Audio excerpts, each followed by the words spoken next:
Dios tiene un plan perfecto para el matrimonio y nos toca a cada uno de nosotros buscarlo y honrarlo para que nuestra vida funcione bien. De eso hablaremos el día de hoy.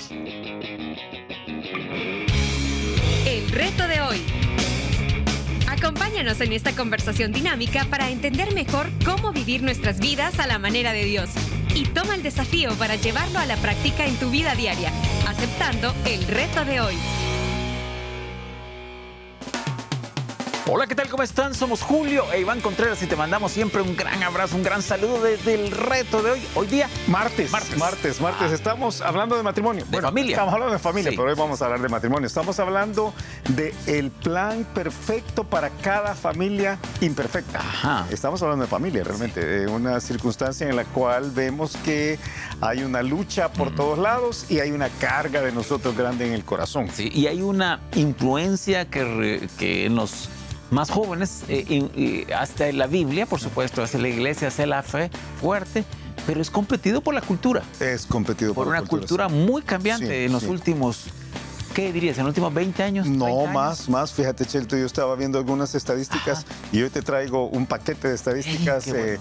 que son, no sé si son muy buenas. Yo pensé que traías unas pupusas, por lo menos. No, Pero un bueno, paquete de las pupusas. estadísticas Sí, me saludos sirven de a algo. todos los salvadoreños que nos ven en otros Eso. lugares y les cuesta encontrar buenas pupusas. Sí, las pagan a $5 Sí, cabal, la unidad. exacto. Ajá. Pero aquí ya están a $1 y pico. Sí.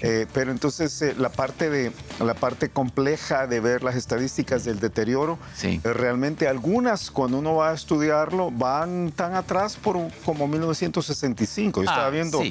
yo estaba viendo algunas estadísticas. Algunas tendencias Sí, comenzaron hace mucho. Ajá, yo estaba viendo algunas estadísticas desde 1950, por ejemplo, en algunos países en América Latina, disminución de, hoy no vamos a hablar de hijos, pero estaba revisando una de disminución de cantidad de hijos. 1950, algunos países en América Latina tenían 5 hijos por medio. Sí, 5 hijos promedio. Porque a veces en el campo tenían hasta 12 hijos. Y tú ves que en 1965 empieza la disminución y empiezan los cambios. Y ese mismo país que me reservo el nombre porque cuando voy ahí me sirven buen café. Entonces ahora tiene 1.4 hijos. De 1.4 hijos, sí. Entonces uno dice, sí, es muy bajo. Entonces tú vas viendo, no es el más bajo de América Latina. Quizás hablemos de eso. ¿Qué se necesita para que un país mantenga su... Entiendo que es 2.1 hijos. Sí. 2.1 hijos para que mantengan su acervo cultural. Por matrimonio. Por matrimonio. Por sí. matrimonio. Pero realmente es por mujer. O sea, como lo hacen es por mujer, porque el hombre no puede tener hijos. Ajá. Por más que Ya lo van a cambiar. Sí, por más que traten, pero no puede tener hijos. Entonces, por mujer. Y es bien complejo, bien complejo. Pero hoy no vamos a hablar de hijos. Vamos a hablar de hijos en algún momento en la semana. Pero el día de hoy yo quisiera mostrarte primero el plan de Dios. Sí. O sea, el plan de Dios. El plan de Dios es bastante sencillo porque esa es la otra cosa. Cuando uno va a la Biblia y va al plan perfecto para cada familia imperfecta, no es un plan nuclear, no es un plan súper extravagante. súper extravagante en el cual tú tienes que hacer un millón de cosas. Es muy natural. Es muy natural. Dice el libro de Hebreos, que creo que es la forma más simple de entenderla, dice, honroso sea en todos el matrimonio. Hebreos 13:4. Y el hecho sin masía. Sí, O sea, sí. como Dios El matrimonio es valioso. El matrimonio es valioso. La palabra para honroso aquí habla precisamente de eso. Habla de algo que es costoso, es estimado, es precioso. Sí. Debe ser venerado, debe ser puesto en una posición de honra, Sí. se debe hablar bien del matrimonio, no se debe cuestionar como la base sobre la cual tú te acercas a esta institución que Dios creó, pero lamentablemente no es la realidad ahora. O sea, muchos piensan que el matrimonio es como el demonio, ¿verdad? Y entonces Sí. todas estas ideas que surgen de ahí para acá, pero la Biblia enseña que el matrimonio debería ser en todos, porque tú sabes cómo funciona. Ajá. Algunos son parte del matrimonio y otros están afuera del matrimonio. Sí, Ah, sí. pero para todos esto debería ser. O algunos honroso. algunos hemos tenido Sí. un buen matrimonio. Sí. La semana pasada Pati y yo cumplimos 38 años de casados. Yo decía a quienes yo pude, Hey, han sido buenísimos años, o sea, buenísimos años. Tú vas a cumplir en diciembre. Sí, voy a cumplir este año 40 de novios. Sí, 40 años de novios. Qué barbaridad. Ajá, ¿qué tal eso? Y vas a cumplir 33. 33 de casados. 33 de casados. Han sido buenos 33 años de casados, ¿verdad? Para por lo menos para ti, no sé si para Roxanita, ¿verdad? Pero han sido buenos años. Entonces uno dice, nosotros hemos tenido buenos matrimonios. Entonces para nosotros es honroso, pero vienen las personas que dicen, no, pero para usted, para mí no. Para mí el matrimonio es la peor basura que hay. Pero la Biblia dice, no, honroso sea en todos el matrimonio. Porque el que yo haya operado mal mi matrimonio no quiere decir que... O que mi pareja haya fallado, o que mi pareja haya operado mal el matrimonio y lo haya echado a perder. Sí. No quiere decir que el matrimonio sea menos valioso. Menos valioso. Si yo tengo... una vez más, una de estas analogías mías burdas, ¿verdad? Si yo tengo... Lo bueno que tú lo decís. Sí, pues sí, pero es la única forma en que puedo explicarlo. Si yo tengo 5 aguacates. Es una analogía burda. Sí, no, pero si yo tengo una pieza de, yo no sé, un reloj carísimo, ¿verdad? Un reloj carísimo que costó, el otro día estaba viendo unos relojes, alguien me está haciendo unos relojes que valen decenas de miles de dólares, ¿verdad? Y yo lo uso mal, lo uso para componer una mesa que se está cayendo, ¿verdad? Y entonces se daña el reloj. Yo no le puedo echar la culpa al reloj. Yo tengo que echarle la culpa a la persona que usó mal el reloj. Correcto, o sea, pero yo debo seguir hablando bien del reloj. O sea, no está...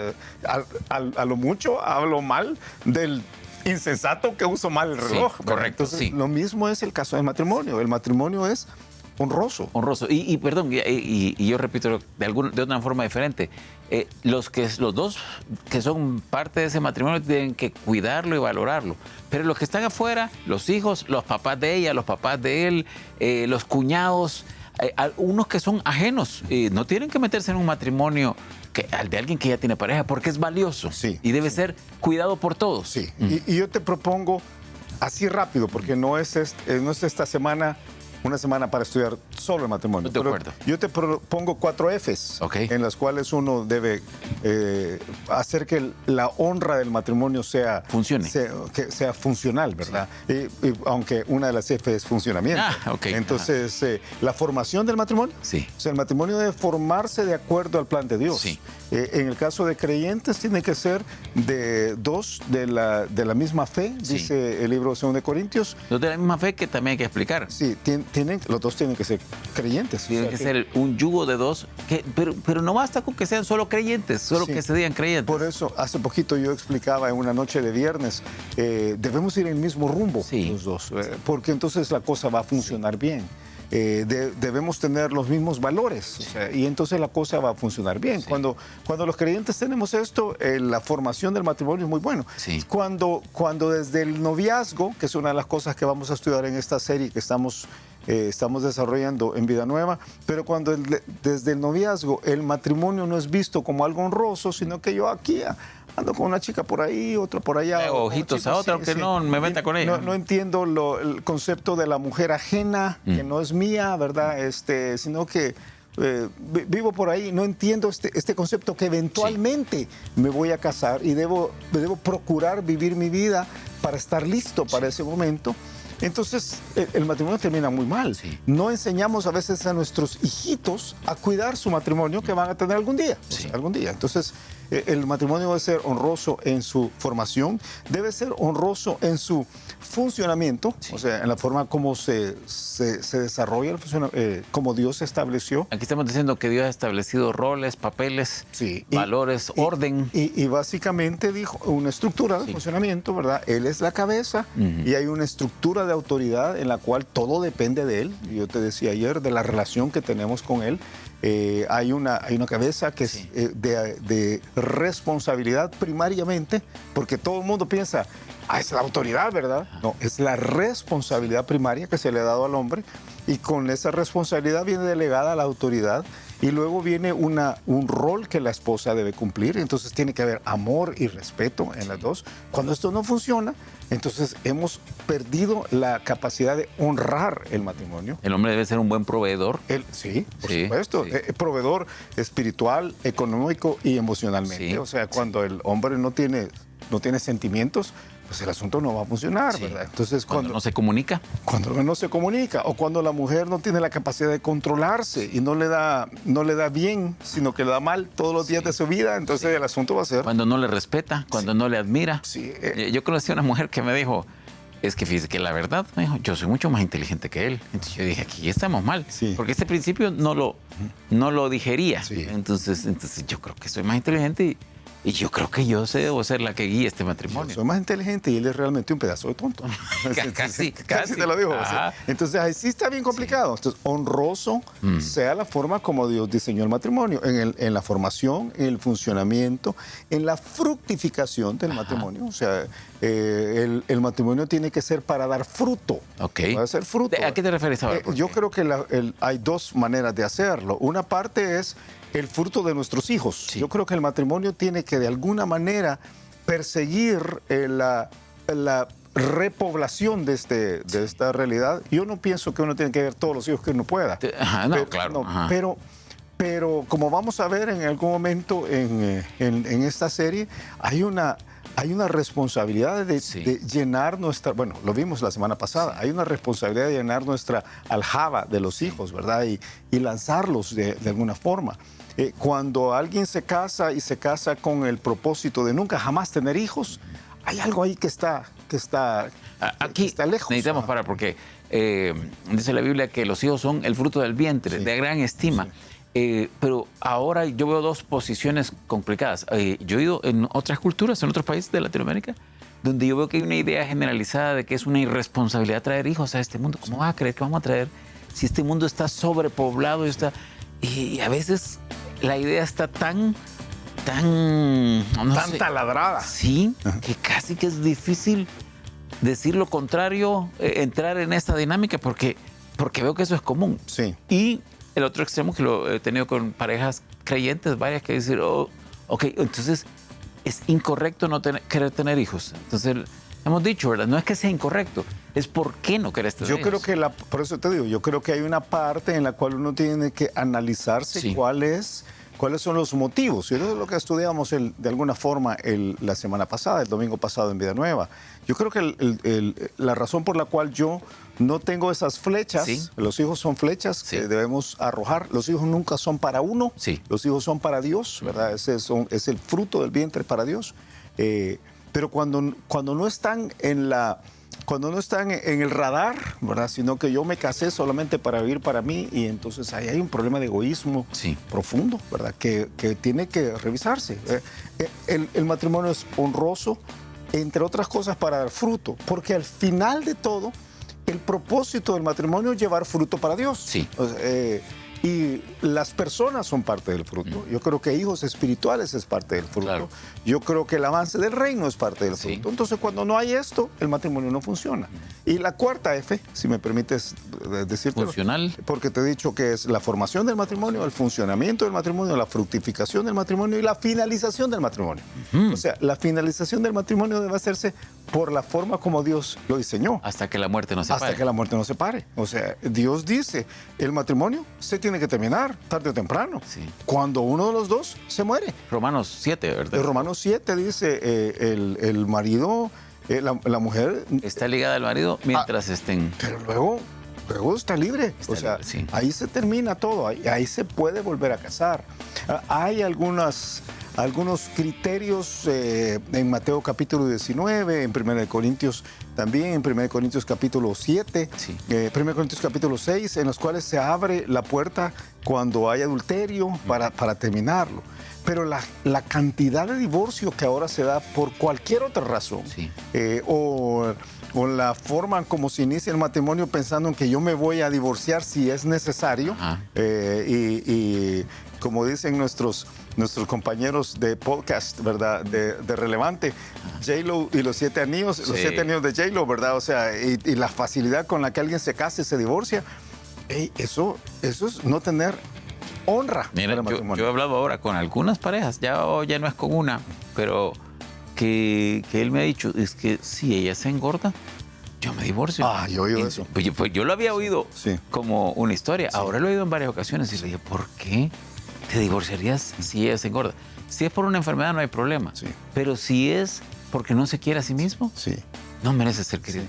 Dios mío, cuando yo oigo eso, a mí me da... Y entre creyentes. Sí, entre creyentes. Mira, yo tengo estadísticas. Y las estadísticas que tengo son primariamente, porque para mí fueron las que más me impactaron, y las que son más claras también, son de Europa. Y te las doy porque le digo, pero nosotros no estamos en Europa. Sí, pero Europa siempre ha llevado la vanguardia en el cambio cultural. Sí. Algunas veces el cambio es positivo, algunas veces el cambio es negativo. Como en este caso. Pero en este caso el cambio es negativo. Sí. Fíjate esto, dice, las nuevas generaciones prefieren no casarse. Sí. Pues es una realidad, ¿verdad? Porque no es necesario casarse ni para tener hijos. Ahora se tienen más hijos fuera del matrimonio casado que dentro del matrimonio. La secularización progresiva del matrimonio es exagerada. Dice que en 2009 la balanza comenzó a inclinarse a favor de las bodas civiles. Sí. Hay más bodas civiles que menos bodas religiosas. Ahora hay 80% de las bodas que se dan son civiles. Solo 20% tienen algún tinte religioso y no todo es cristiano. Sí. O sea, estamos hablando de todo tipo de boda. Porque en Europa no es requisito, la boda religiosa queda inscrita como una boda civil. Tiene valor en la mayor parte de países. En los últimos 50 años la cifra de los divorcios se ha duplicado. En Europa. En Europa, sí. Y el número de enlaces matrimoniales heterosexuales ha disminuido y los hogares de padres y madres solteros se ha triplicado. O sea, tú tienes el doble de divorcios, tienes menos matrimonios heterosexuales, tienes más matrimonios homosexuales y tienes el triple de hogares donde solo papá o solo mamá están criando los hijos. Y entonces uno dice, ¿qué es esto, verdad? ¿Cómo está funcionando esto? Tú tienes a un montón de parejas heterosexuales que optan más por casarse, más por compartir los gastos de vida que por tener una relación permanente. Entonces, lo que dicen es, hey, nos conviene, porque ahora los gobiernos están dando, en algunos casos están dando muchas extensiones de impuestos y están dando alternativas fiscales para los que están casándose. Entonces, ¿me conviene estar casado? Especialmente porque pocos hijos. Sí, exactamente, ¿verdad? Se están casando más y más tarde en la vida, lo cual impide que haya mayor reproducción de hijos, pero además impide un montón de otras cosas. Dice que en el gobierno vasco, por ejemplo, estaba diciendo que en la edad de hombres, durante los años de la transición, la edad de los hombres para casarse se situaba entre los 25.7 años y en los 23.3 años en el caso de las mujeres. Pero ahora dice... ¿Eso en qué año? Le llaman la edad de la transición, que fue hace como unos 40 años. Sí. Pero dice que ahora, dice, los varones contraen matrimonio a los 38.7 años y las mujeres a los 35.9 años. O sea, ahora más de 10 años más. Estoy hablando de 13 años más. Y 12 años. Y 12 años más. Pero entonces los hijos dentro del matrimonio están naciendo después de los 40 años. Ya no tienen hijos, sino que tienen nietos. Sí. Eso en serio. Sí, yo sé. Entonces, me asusta. Pero esto va a generar algunas implicaciones sociales tremendas, porque cuando tú ahora hablas con cualquier sociólogo, cualquier economista, lo que va a causar en los sistemas de pensiones dentro de 30 años, yo tenía unos datos aquí que me pareció increíble. Déjame ver si lo encuentro aquí, porque algunos que me parecieron increíble. Algunos que decían que para el año 2067, creo que era lo que estaba diciendo, en Inglaterra en particular, dice que el matrimonio iba a prácticamente desaparecer. Ya vas a tener 105 años. Sí, en el 2067, allá no voy a estar, gracias a Dios.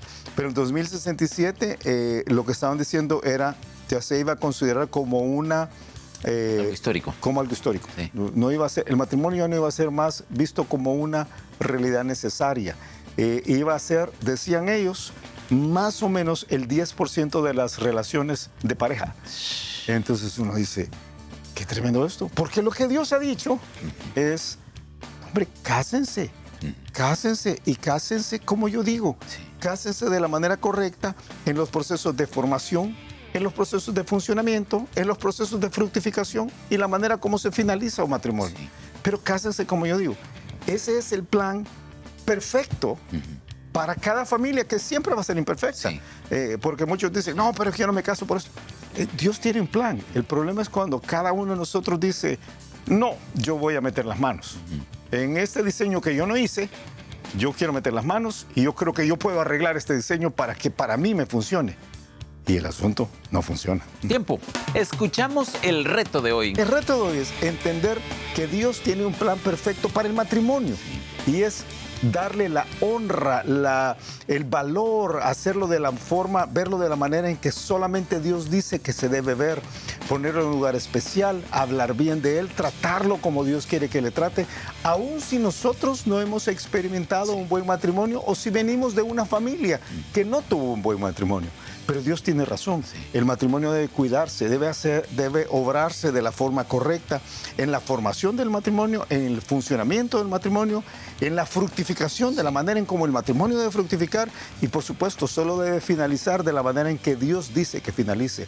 Cuando nosotros metemos las manos y deshonramos el matrimonio, echamos a perder no solamente la institución que Dios hizo originalmente, sino la manera en que nosotros vivimos y terminamos pagando las consecuencias. Tremendo, tremendo. Y a ti que nos ves, a ti que nos escuchas, te animamos a que si para Dios el matrimonio vale, es valioso y debe ser cuidado, que lo hagas, que tú valores tu matrimonio, que tú lo cuides y que si no eres parte de ese matrimonio, sino que eres un hijo, eres un abuelo, un papá, un tío, un cuñado, que lo valores de la misma manera. Y si en estos mismos momentos tú estás pasando por una circunstancia en la cual tu matrimonio no funciona, ya sea porque tú no has hecho bien las cosas o tu pareja no ha hecho bien las cosas, te animamos a que vayas por el rumbo de Dios. Sí. Comienza pensando de tu matrimonio como Dios pide que pienses. Y entonces vas a ir encontrando las soluciones que Dios le da a tu condición en particular, antes de buscar lo que la cultura dice. Que pases un excelente día y nos escuchamos mañana a la misma hora. Gracias por habernos acompañado y ahora te animamos a que aceptes el reto de hoy en tu vida. Nos encontraremos de nuevo en el reto de hoy.